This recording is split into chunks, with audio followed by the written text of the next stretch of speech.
something to do other than just standing in line all by yourself the whole time. But you're not here to listen to me very much. You're here because we're all excited to be either part of Camp Half-Blood or New Rome. So let's give a cheer for the man who wrote this. Thank you.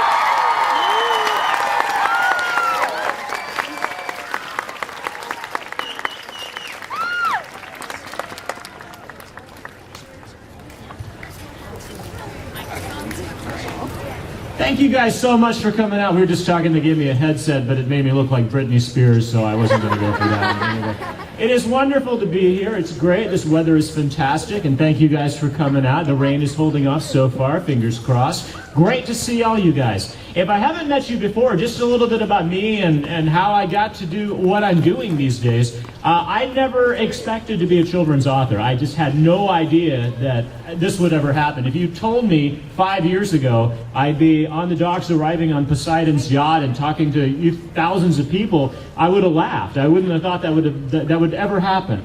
I started when I was young. I knew I wanted to be a writer. I knew I wanted to be a teacher. Those were my two favorite things.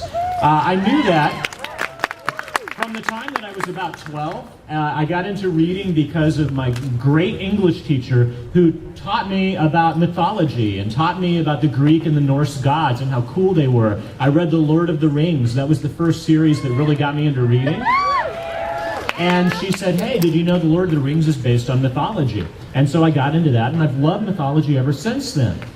That's also how I became a writer. My first story that I wrote for that English teacher, she said, Rick, this is great. I think you need to be a writer someday. Let's try to get this published for you. And I said, you can do that? She said, well, we can try. She found a magazine. She helped me to send off my story. I was so excited. I waited for 2 months, ran out to the mailbox every day to see if they were going to send me something. Finally, I got an envelope in the mail. I ripped it open, all excitement, and there was my first rejection note. I know. But my mom was really proud of me for trying. She took the rejection note, she framed it, she hung it in the house. I had to look at it when I walked by the living room. It was great. And true story, when I was in college, my mom's house burned down in a big fire. Everything was destroyed, except the rejection note. Yeah, but I kept trying. I went to college. I became a teacher. I taught middle school for 15 years, 6th, 7th, and 8th grade. I really liked it. Go middle school, that's right. And my wife and I moved from Texas, where we're from, out to the San Francisco area. We lived there for about 10 years. Really enjoyed it. While I was there, I started writing mystery novels for adults. That happened to be what I was reading at the time. And that was great. They got published. My first novel, it took a while. I got 14 rejection notes before it finally got published. So the lesson there is, if any of you guys are young writers and you want to get published someday, don't give up. If I'd stopped after 10 people told me no, I wouldn't be here today. So keep at it. Don't give up. Believe in yourself. Then it came out, the first book, and I never anticipated that my students would want to read it. It never even occurred to me that that would happen. One day, this 8th grade girl raised her hand in my class and said, Mr. Riordan, can I do a book report on your book? I want to read Big Red Tequila.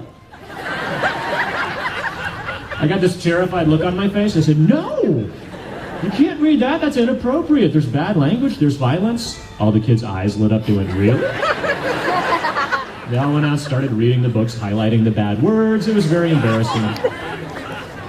But they said, Mr. Riordan, why don't you write something for kids? I mean, you're a teacher. Write something we can read. I didn't have any ideas.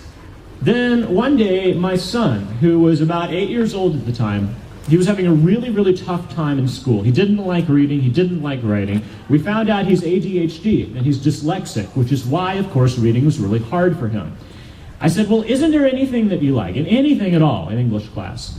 And he said, well, we are doing this unit on Greek mythology. That's kind of cool. And he said, I've taught Greek mythology for years. So I started telling him some bedtime stories just to keep him interested. I told him about Hercules and Jason and the Argonauts and all of those. And then one day he said, tell me another one, Dad. I said, well, there aren't any more. I've told you every single one. There haven't been any new ones in 2,000 years. And he said, well, make one up then. I thought about that and I said, okay. All right, why not?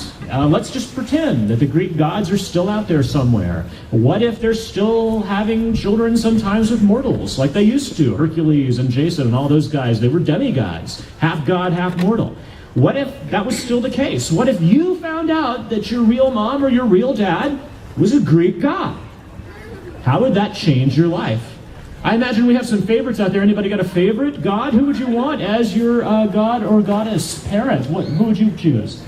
Poseidon, of course, god of the sea. That'd be awesome. You could surf really well, breathe underwater, make toilets explode. That'd be great. Right here. Apollo, god of the sun. You'd be excellent at writing bad poetry. Very good, yes. Hades would be pretty cool. You'd have this army of zombies carrying your books for you. That'd be awesome. Yes, ma'am. Athena, the goddess of wisdom. You'd pass all your tests automatically. Very good. My favorite answer, I was at a school in Texas one time. This girl raised her hand. I said, who would you want to have as your god or goddess parent? She said, ooh, Batman. Good answer. I like that. Anyway, off the top of my head, I made up Percy Jackson, the son of Poseidon. I told it to my son. He loved the story. He said, Dad, why don't you write it down? And that's where the inspiration for the series came from. Because of him, I wrote it down. It became The Lightning Thief. It got published, and it became a series. I always knew that Percy Jackson would be 5 books. I wanted Percy to go from age 12 to age 16, because those were the ages I taught, and I knew those ages the best. I also figured in 5 books I could pretty much do everything on Greek mythology. Well, I was wrong. I got to the end, and I was happy that I ended it because I didn't want it just to go on forever. I didn't want it to be like Percy Jackson 13, Percy Jackson 25, Percy Jackson 36. Here comes the Minotaur again. I wanted to do something different. But because I knew there were other ideas that I hadn't gotten to put in, I decided, okay, how can I do another 5-book series? How can I do Greek and Roman mythology, but do it a little bit different? And I thought, okay, how about this? What if I turn Percy Jackson's world upside down? I have a bunch of new characters come in with the old characters. What if there was another camp on the West Coast that nobody knew about? But it was the Roman version of Camp Half-Blood. What if the 2 camps didn't know about each other? And then suddenly they found out that each other existed. That would either be really good or really, really bad. And I wanted to write about what would happen, and that's where the Heroes of Olympus came from. So I hope you guys, if you haven't already read Son of Neptune, I won't give anything away, but I hope you guys enjoy it because our old friend Percy Jackson is back in this book.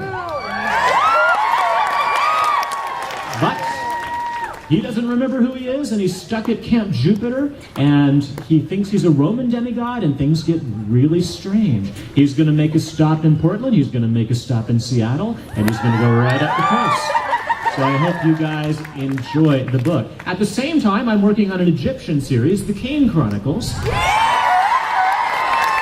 I wanted to do both at the same time because I knew that you guys didn't want to wait. So I figured I'm going to have to speed it up and try to go back and forth and do 2 books a year rather than 1. And so far, so good. I'm finishing up work on Kane Chronicles 3. I can't tell you the title yet. We'll announce it in a couple of months. But it will come out on schedule in May. And that'll wrap up the Kane Chronicles for now, anyway. And my favorite part about any of these is just hearing the questions that you guys have. Now, obviously, in a crowd this size, we're not going to get to everybody, but do you have any questions that I can answer? Anything that I might have forgotten? The young girl in the chair right there in the gray, yes. Who's my favorite character in the books that I've written? I have a lot. In the Kane Chronicles, it's Bess, the dwarf god, because his superpower is he's ugly, and I love that. In The Lost Hero, it's probably Gleason Hedge, the coach, who wants to kill everybody. He meets somebody, he's like, die! He's awesome.